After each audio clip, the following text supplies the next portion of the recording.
বিরাতে যখন আমার অনেক আলু পুরি খেতে ইচ্ছা করে তখন আমি ঝটপট বানিয়ে ফেলি আলু পুরি। এই আলু পুরিগুলো ভাজতে যেয়ে এক দুর্ঘটনা ঘটে যায় আমার সাথে। হ্যালো এভরিওয়ান, আসসালামু আলাইকুম। কি অবস্থা সবার? আই হোপ আপনারা সবাই ভালো আছেন। একদিন রাতের বেলা হঠাৎ করে আমার অনেক আলু পুরি খেতে ইচ্ছে করছিল, আর এত রাতে কোনো দোকানও খোলা থাকবে না যে আমি কিনে নিয়ে আসবো। তাই ঘরে থাকা উপকরণ দিয়ে ঝটপট আলু পুরিগুলো বানানোর কাজে লেগে পড়ি। তো প্রথমে এখানে আমি 1 কাপ আটা দিয়েছি, আপনারা চাইলে ময়দাও ব্যবহার করতে পারেন। তারপর আমি সামান্য একটু লবণ দিয়েছি, তারপর একটু তেল দিয়ে ভালোভাবে মাখিয়ে আমি একটি সফট ডো তৈরি করেছি। ওটাকে কিছুক্ষণ রেস্টে রেখে আমি এখানে পেঁয়াজ বেরেস্তা করে নিচ্ছি। পেঁয়াজ বেরেস্তার পরে আমি এখানে শুকনো মরিচ ঢেলে নিচ্ছি। যখন ভিতরে পুরটা বানাবো, মানে আলু ভর্তাটা যখন বানাবো, এখানে পেঁয়াজ বেরেস্তা দিলে ওইটার টেস্টটা অনেক ভালো হয়। আমি আলুটাকে ভালো মতো ম্যাশ করে নিয়েছি। ম্যাশ করে আমি অল্প একটু আলু অন্য একটি বাটিতে সরিয়ে রেখেছি। ওই অল্প একটু আলু দিয়ে আমি একটা আলুর টক বানাবো, যেটা অনেক বেশি মজা লাগে আলুর সাথে খেতে। আমি এখানে ভিতরে পুরটা বানাতে একটু লবণ দিয়েছি, ভাজা জিরা গুঁড়া দিয়েছি, তারপরে একটু ম্যাজিক মশলা দিয়ে ভালোভাবে মাখিয়ে নিচ্ছি। তারপর অল্প একটু আলু যে সরিয়ে রেখেছিলাম ওটার উপর ম্যাজিক মশলা দিয়ে কাঁচামরিচ দিব, টেবিল চামচের মতো লেবুর রস দিব, তারপর একটু লবণ দিব, আপনারা চাইলে বিট লবণ ইউজ করতে পারেন। তারপর এখানে আমি সামান্য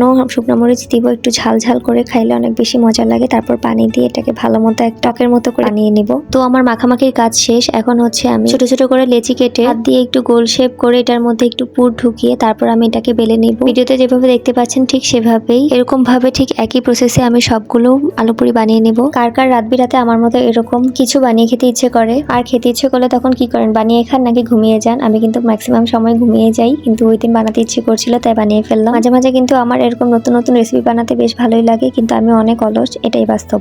এখানে আমার সবগুলো আলু পুরি বানিয়ে ফেলেছি। তারপর এখানে আমি ভাজতে চলে এসেছি, অনেকগুলো তেল দিয়ে দিয়েছি। তারপর এখানে একটা একটা করে ভেজে নিচ্ছিলাম। এই ভাজতে যেয়ে আমার হচ্ছে দুর্ঘটনাটা ঘটেছে। আসলে আমি উপর থেকে হচ্ছে আলু পুরিটা ছেড়ে দেই, গরম তেলে তো আস্তে করে ছাড়তে হয়, আমি তাড়াতাড়ি করে উপর থেকেই ছেড়ে দিয়েছিলাম, যার কারণে গরম তেলটা আমার হাতে এসে পড়েছে। হোক, এই পুরো হাত নিয়ে একে একে সবগুলো ভেজে নিয়েছি। এটা কিন্তু খেতে অনেক বেশি মজা হয়েছে, টক দিয়ে যখন খাবেন এটা কিন্তু অনেক বেশি মজা লাগে। যাই হোক, আজকে ভিডিওটা ছিল এই পর্যন্ত। সবাই ভালো থাকবেন, আমি নতুন কোনো ভিডিও নিয়ে চলে আসবো। আল্লাহ হাফেজ, টাটা।